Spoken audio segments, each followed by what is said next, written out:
잘 아시는 것처럼 이제 2021년은 역사 저편으로 치고 벌써 2022년의 새해가 밝았습니다. 며칠 전 방송을 듣다 보니 시청자들에게 아침은 꼭 네모한다, 이 네모를 채우는 표가 있었습니다. 여러 대답들이 나왔습니다. 그 중에 웃음이 빵 터지는 답변이 하나 있었습니다. 나는 아침마다 자명종 알람 시간 고치기에 바쁘다. 저는 이걸 듣고 정말 웃을 수밖에 없었습니다. 새벽에 잠이 쏟아지는데 일어나기는 해왔고 몇 분이라도 더 자고 싶어서 그렇게 하는 것은 이해가 가지만 함께 사는 다른 사람 또는 옆집에 사는 분들은 계속해서 자명종 소리를 들어야 할 것 같아서 웃었던 것입니다. 그분은 그렇고 어떤 분은 꼭 아침에 큐티를 하고 출근하신다는 분들도 계셨고 공복에 찬물을 한 잔 마시고 하루를 시작한다는 분도 계셨습니다. 그리고 새벽 운동을 하는 분 등 저마다 자기의 습관을 쫓아 살아가고 있었습니다. 생활 습관이 중요한 것은 결국 생활 습관이 자신을 바꾼다는 생각이라고 저는 생각하기 때문입니다. 그래서 이 말씀을, 이 얘기를 들은 다음에 여러 말씀들과 메시지가 떠올랐고, 따라서 저는 오늘 본문을 중심으로 이 말씀을 전하고 은혜를 나누도록 하겠습니다. 철학자 중에 규칙동사라는 별명을 가진 철학자가 있습니다. 임마누엘 칸트가 바로 그 철학자인데요. 그는 근대 계몽주의를 정점에 올려놓은 사람으로 잘 알려져 있는 것처럼 인간의 이성 그 자체가 지닌 구조와 한계를 연구한 순수이성 비판이라는 책을 저술한 사람입니다. 그는 독일의 상업도시인 괴니히스테르크에서 태어나서 평생 80년을 살았는데 평생 고향에서 지내는 것으로도 유명한 사람입니다. 그는 기상하는 것, 또 식사 그리고 산책까지 하루를 정말 규칙적으로 생활했다고 합니다. 그가 오후에 산책길에 나타나면 사람들은 오후 3시 30분이라는 것을 알 수 있었다고 합니다. 칸트가 나타났는데 시계가 다른 시간을 가리키고 있다면 시계를 고칠 정도였다고 말합니다. 하나님의 사람으로서 매일매일 아니 한 주간 한 주간을 거룩한 습관을 가지고 살아간다면 이것들은 결국 우리의 인생을 하나님의 기뻐하시는 인생이 되게 할 것입니다. 따라서 저는 그리스도인으로서 가져야 하고 반복을 즐거워하여 풍성한 인생의 열매를 맺게 해주는 여러 가지 습관 중에서 그리스도의 경건생활과 관련된 습관들에 대해 거룩한 삶에 위한 규칙동사라는 제목으로 말씀을 전하고 은혜를 나누도록 하겠습니다. 첫째, 말씀을 공부하는 습관을 가지십시오. 따라해 봅시다. 말씀을 공부하는 습관을 가지자. 오늘 아침 우리가 함께 봉독한 본문의 첫 번째 구절인 누가복음 4장 16절에서 22절을 자세히 읽어보면 예수님이 가지고 계셨던 습관이 하나 나옵니다. 그것은 안식일에 회당에 가는 것이었습니다. 오늘 본문 16절이죠. 예수께서 그 잘하신 곳 나사렛에 이르사 안식일에 늘 하시던 대로 회당에 들어가서 성경을 읽으려고 서심해 이렇게 되어 있어요. 우리가 사용하는 개역 개정 성경에 늘 하시던 대로라고 되어 있지만 이것은 습관을 따라 회당에 가셨다는 말씀입니다. 대부분의 한글 성경, 개역 개정 성경처럼 번역하고 있습니다. 현대인의 성경만 비슷하게 전에 하시던 대로 그렇게 했다 번역하고 있습니다. 그런데 대부분의 영어 번역본에는요 his custom 이렇게 됐어요. custom. 즉 그의 습관대로 회당에 가셨다고 기록하고 있습니다. 그렇습니다. 예수님은 안식일마다 회당에 가는 습관이 있으셨습니다. 오늘말로 말한다면 예수님은 매주일 참된 안식일에 교회에 가셨습니다. 그리고 성경을 읽으려고 서신 것입니다. 그러자 아마도 회장장을 보좌하는 핫잔이라고 부르는 어렵죠. 뜨거운 잔, 핫잔이라고 부르는 회당 직원이 예수님에게 이사야 두루마리를 그에게 갖다 주었습니다. 그러자 예수님은 이사야 두루마리에서 61장의 말씀을 찾아 읽으신 것입니다. 여기서 우리는 당시 회당에 대하여 알아야 할 것이 있습니다. 회당은 북왕국 이스라엘에 이어 BC 586년 남왕국 유다마저 바벨론 제국에 망하고 많은 사람들이 포로로 잡혀갔을 때 그곳에서부터 생긴 것입니다. 그곳에서 유대인들은 함께 모여 친교하며 자신들의 전통과 문화를 지켜나갔을 뿐 아니라 하나님의 말씀을 공부하며 기도하였던 것입니다. 이제 바벨론 제국이 망하고 바사왕 고레스가 포로로 잡혀온 각 사람들을 각기 고향으로 돌아가라고 명령을 했을 때 저들은 포로 생활을 끝나고 고국에 돌아와 성전을 재건했습니다. 그것이 전부가 아닙니다.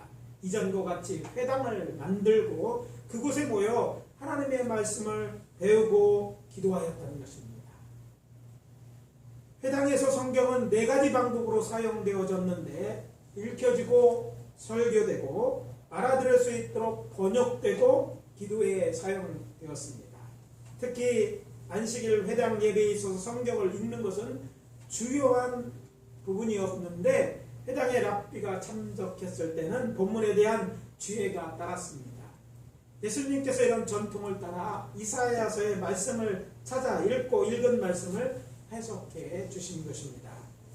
흥미로운 사실은 누가는 다른 복음서의 기자들처럼 예수님께서 회당에서만 말씀을 읽고 그것을 해석하는 습관이 있는 것으로 기록하지 않았다는 것입니다.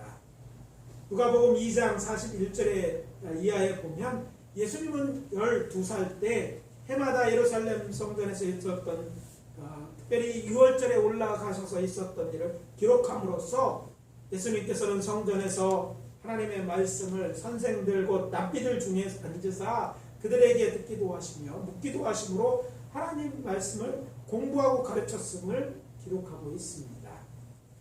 참고로 성서시대에 하나님 말씀을 기록한 성경이 많지 않았습니다. 그래서 듣는 것은 보통 사람들이 하나님의 말씀을 깨달을 수 있는 유일한 통로였습니다. 당시 예수님의 말씀을 듣는 대부분의 청중들은 두루마리 성경을 개인적으로 소장할 수 없는 가난한 사람들이었습니다. 이들은 성경을 읽고 깨달은 것이 아니라 듣고 깨달은 것입니다. 따라서 예수님은 청중들에게 자주 들을 귀가 있는 자는 들을지어다라고 반복해서 말씀하신 것입니다.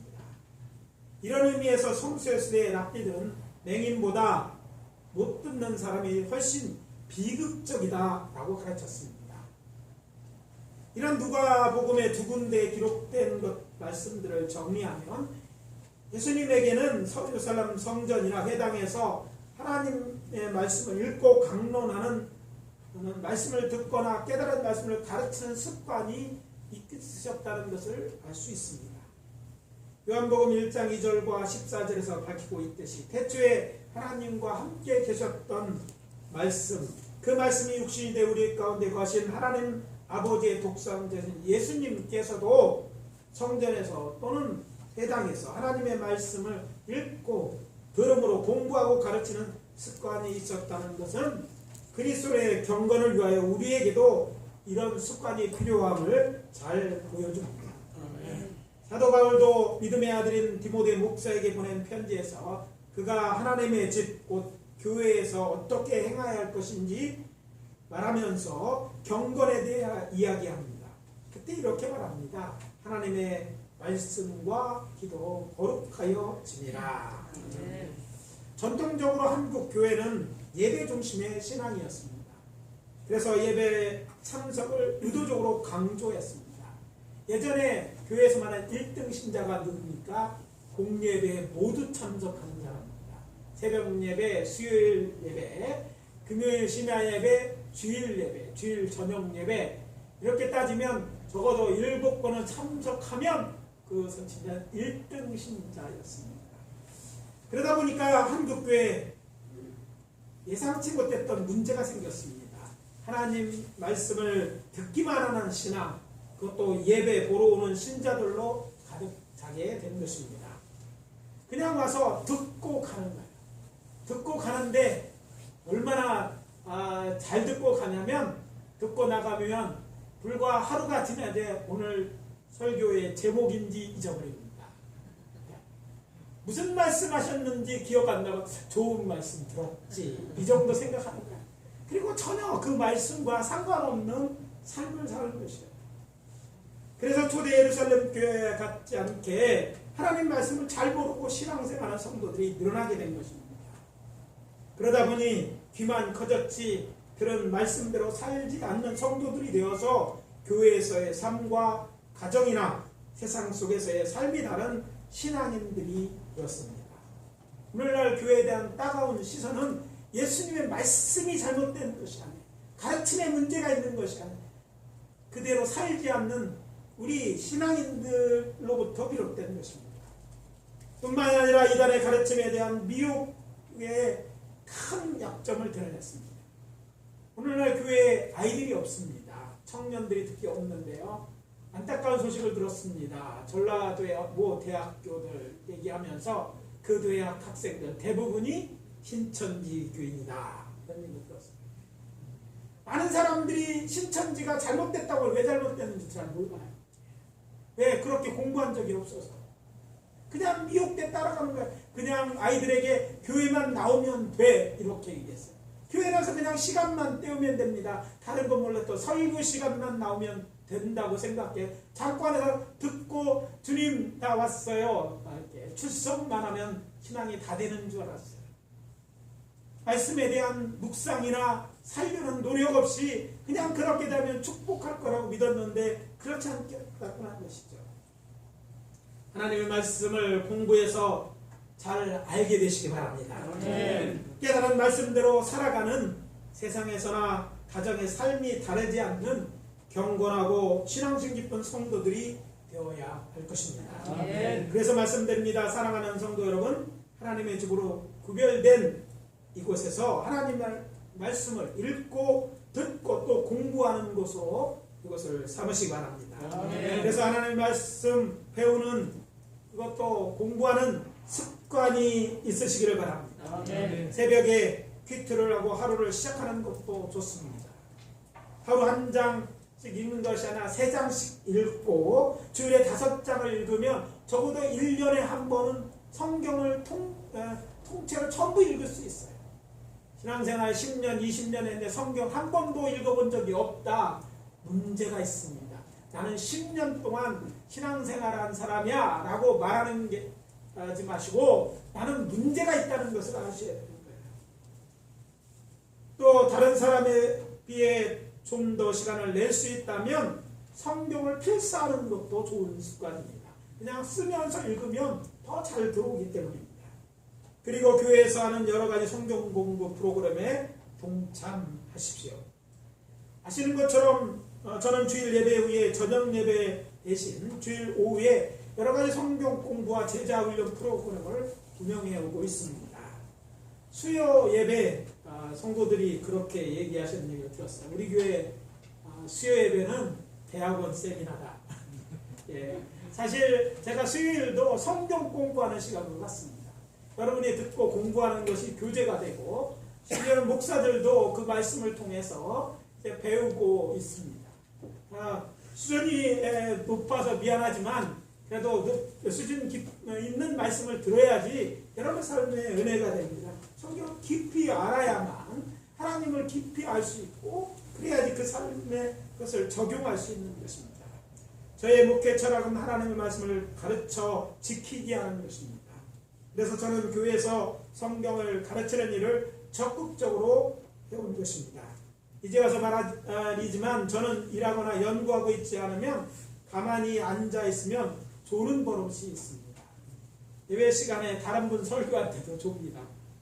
그래서 우리 안 목사 꼬집고 그러는데 병명을 말한다면 목체 시작해서 저는 이제까지 하루 숙명 시간 보통 5시간 정도입니다. 요즘 많이 늘려서 4시간 반 정도 자고 이제 여태까지 그냥 살아왔는데, 그러니까 이에 앉으면 아무것도 안 하거나 머리만 가면 5분 이내 이 세상 사람이 아닙니다. 아무튼 저는 좋은 이력에서 한 이력 하는데, 교회에서 서서 강의하다가 화이트보드에 글을 썼는데, 쓰다가 잠시 그렇게 잔 적도 2번 있습니다. 공부하다가 이렇게 딱 화이트보드에 글을 쓰다가 그냥 자는 거예요. 그래서 이제 성도님들이 목사님 오늘 휴강입니다. 다 이제 가버리고 없더라고요. 가서 자세요. 제가 여태까지 그 목회하면서 다 졸아봤는데 설교할 때 빼고는 다 졸은 것 같아요. 아무튼 제가 이래도 계속해서 이렇게 공부를 하고 말씀을 가르치는 그것이 저의 은사이고 제가 해야 될 일이라고 생각합니다.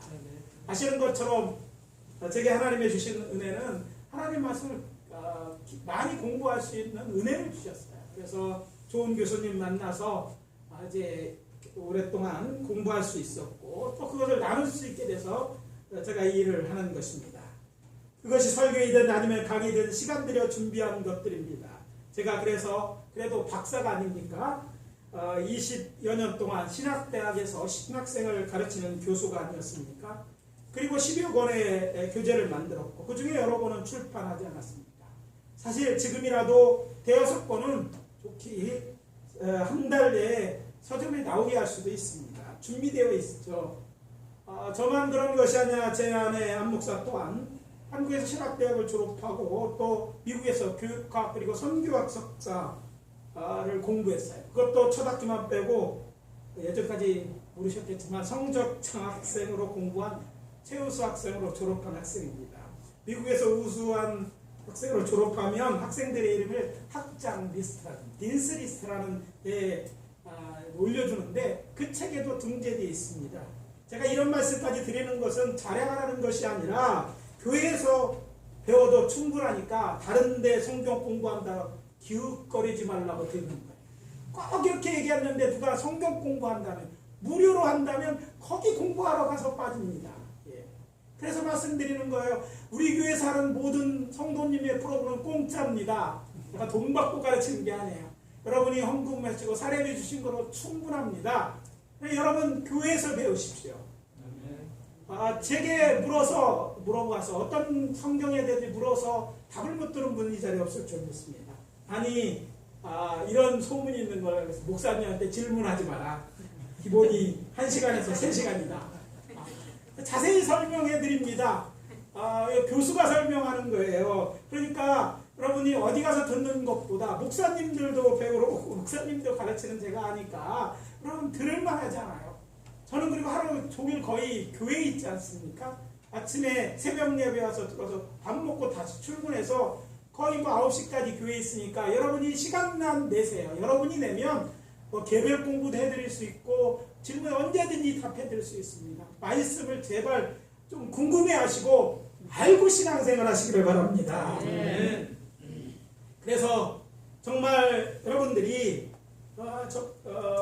아무리 바쁘고 살아가는 바쁘고 힘들더라도 하나님의 말씀을 읽히는 일, 배우고 읽히는 일에 시간을 내고 하나님 말씀 공부하는 거룩한 이제 습관을 들이라고 권면하는 것입니다. 뭘 들어왔을 때 노저우라는 말이 있지 않습니다. 지금이 하나님의 말씀을 깊이 공부할 수 있는 교회라는 말씀입니다. 결론은 이것입니다. 교회의 예배나 교육에 참여하는 습관을 들이라는 말씀입니다. 꼭 그 시간에 못 나올 수도 있어요. 근데 제가 이제 수요 예배나 할 때는요, 교회 카톡방에 꼭 올려놓잖아요. 교회 홈페이지는 이제 회사가 물다서서 잘 안 되지만, 밴드에 올라가면 보고 들을 수 있지 않습니까? 그것을 보고 공부하시라는 것입니다. 그래야만 거짓과 미혹의 영이 기승을 부리고 진리를 왜곡하는 일어날 이 말세, 우리가 사는 때가 이 말세인데 믿음을 지킬 수 있기 때문입니다. 내일로 미루지 말고 시간을 내셔야 합니다. 열심을 내십시오. 그래서 올해 기대합니다. 여러분들이 많이 참석할 것을 저를 실망시키지 마시기 바랍니다. 둘째, 기도하는 습관을 가지십시오. 따라해 봅시다. 기도하는 습관을 가지자. 오늘 아침 우리가 함께 봉독한 본문 누가복음 22장의 첫 번째 소절인 39절 말씀입니다. 예수께서 나가사 습관을 따라 감람산에 가시매 제자들도 따라갔더니, 이 말씀을 통하여 우리가 확인할 수 있는 것은 예수님께서는 감람산 곧 올리브산에 가셔서 기도하는 습관을 가지고 계셨다는 것을 알 수 있습니다. 이 본문의 배경은 예수님의 공생의 마지막 때에 일어난 일입니다. 예수님께서 유대인의 명절인 6월절에 예루살렘 성에 올라가셨습니다. 이것은 매우 위험한 일이었어요. 왜냐하면 당시 제사장들과 바리새인들은 예수님이 자신들의 생각하고는 다른 그런 메시아임을 알고 저들은 예수님을 죽이고 작정하고 눈을 부릅뜨고 그를 해칠 명분을 찾고 있었던 때입니다. 없으면 만들어서라도 죽이려고 그들을 은했어요. 이때 예수님의 일행은 예루살렘 성 동쪽 감람산 너머에 있는 무화과 동네라고 말씀드리죠. 제가 베다니 벳이라는 건 집이고 테나가 이제 무화과 열매를 말하는데, 그래서 베다니라고 부르는 그 동네 친구 나사로의 집에 며칠 동안 머물렀으나 6월절 예비일에는 그 거처를 예루살렘 성 안에 있는 마가의 집으로 옮겨 거기서 제자들과 6월절 식사를 드시는 것입니다. 그리고 식사 후에 제자들을 데리고 감람산에 있는 겟세마네라는 하는 곳에 가셨습니다. 오늘 본문의 병행 구절은 마태복음 26장과 마가복음 14장에 그렇게 언급되어 있습니다. 흥미로운 사실은 우리에게 겟세마네 동상으로 알려진 이곳은 감람산 기슭에 있는 올리브 기름을 짜는 기름틀이 있는 곳입니다. 히브리어로 겟세마네는 기름틀이라는 뜻입니다. 따라서 이곳은 올리브 기름을 짜는 기름틀이 있는 곳으로 올리브 나무 사이에 있는 평평한 지역입니다. 가는 길도 잘 닦여 있죠. 왜냐하면 기름을 짜갖고 운반하려면 길을 냈기 때문에 그렇게 되어 있습니다. 유월절 명절 때는요, 초여름이었으므로 기름 짤 일이 없었습니다. 그래서 평평하고 길도 잘 닦였지만 사람들의 왕래가 전혀 없는 곳이었어요. 그래서 한적한 이곳에서 예수님은 기도하셨던 것입니다. 제자들과. 왜? 기도하기에 딱 좋은 장소였기 때문입니다. 그래서 예수님은 낮에는 성전에서 가르치고 또 말씀도 듣고 이렇게 하시고, 밤에는 이곳에서 자신의 일행들, 제자들과 함께 기도하였던 것을 알 수 있습니다.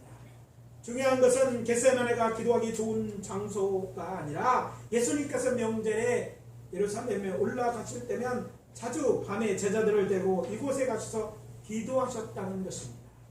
하나님의 아들 예수님이 기도하셨어요. 그래서 누가는 습관을 따라 감람산에 가셨다고 기록했던 것입니다.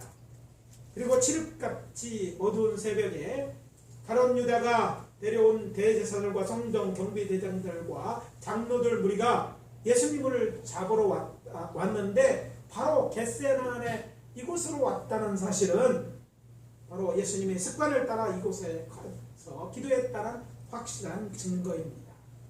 그렇다면 이 말씀이 오늘 우리에게 주는 메시지가 무엇입니까? 기도하는 습관을 가지라. 그것도 때를 따라 즐겨 찾는 장소에서 기도하는 습관이면 좋을 것입니다. 왜냐하면 기도는 그리스도인의 신앙과 생활을 나타내는 경건의 삶, 곧 그리스도의 경건 생활의 한 축이기 때문입니다. 예루살렘 성전은요, 기도하는 집이었습니다. 특히 성소에서 제사장들이 여호와 하나님께 제물을 드려지는 그 시간, 성소 밖에 있던, 성전 안에 있지만 성소 밖에 있는 성도들에게는 그 시간이 기도 시간이었습니다.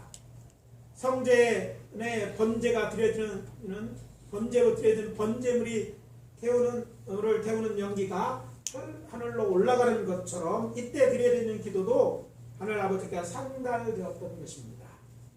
예수님은 이렇게 다른 이들과 함께 기도하였고, 오늘 본문 말씀처럼 따로 시간을 내어서도 기도하시는 것입니다.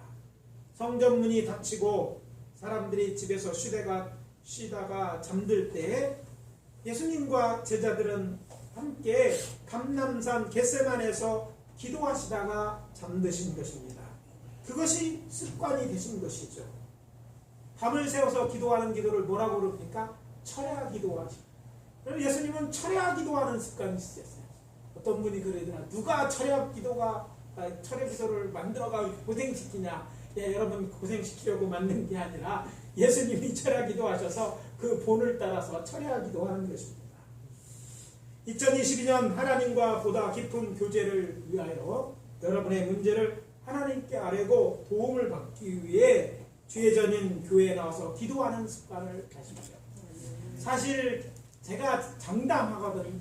제가 예루살렘을 자주 가지 않습니까? 그래도 성지 학습 여행을 인도하고 그러는데요. 제가 자주 가서 확실하게 할 수 있는 말은요. 겟세마네보다 이곳이 훨씬 기도하기 좋습니다.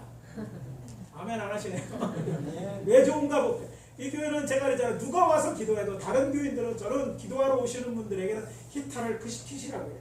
여름에 혼자하고 에어컨 키시고 하시라고 해요. 그것을 기도하는데 방음이 제법 잘 돼 있습니다.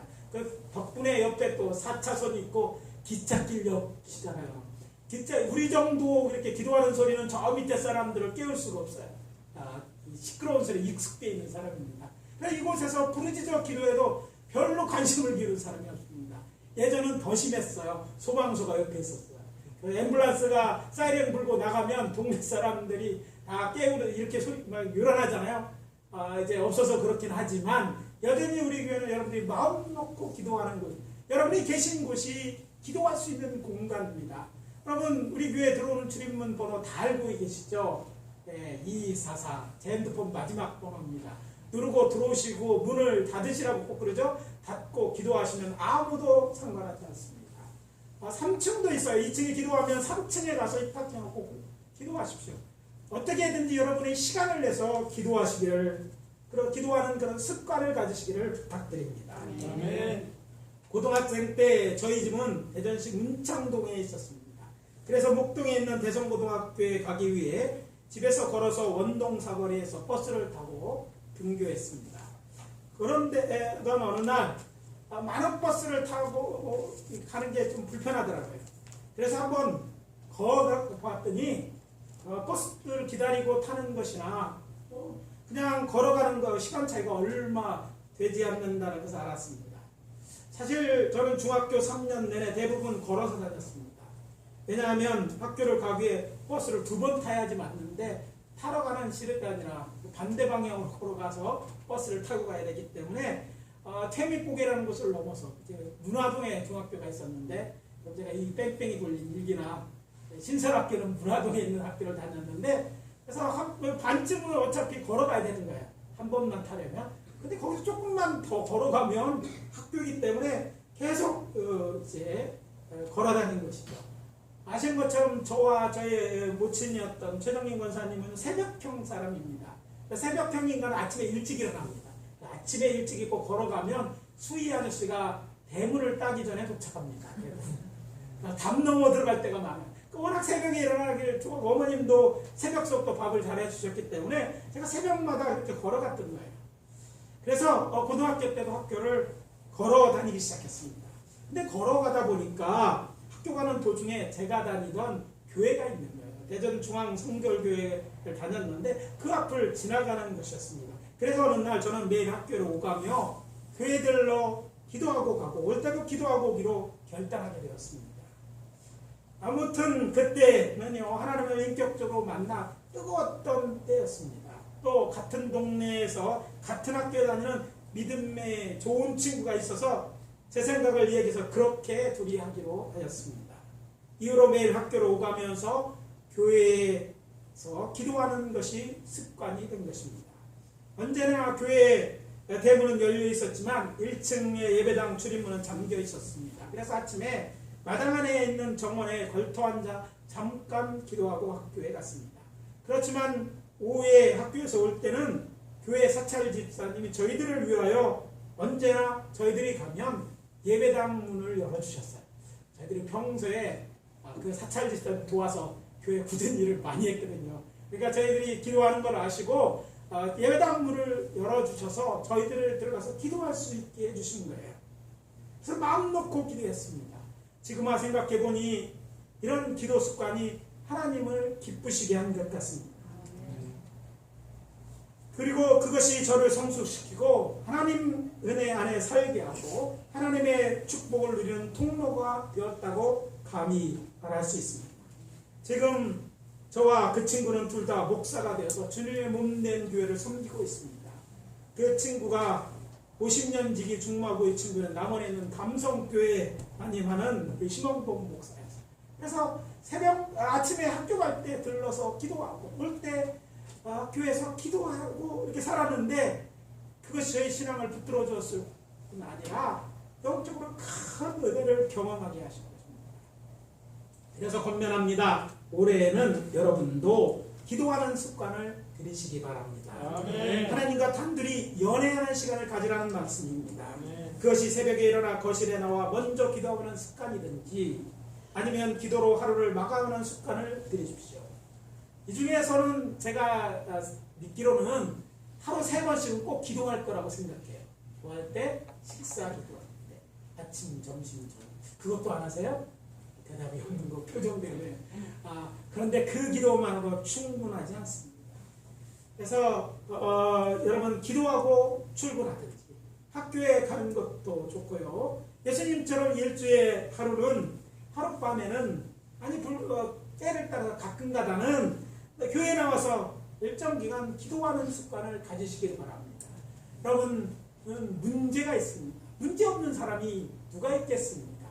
폴 틸리라는 학자는 인간은 문제다라고 말할 만큼 모든 사람이 문제를 안고 살아갑니다.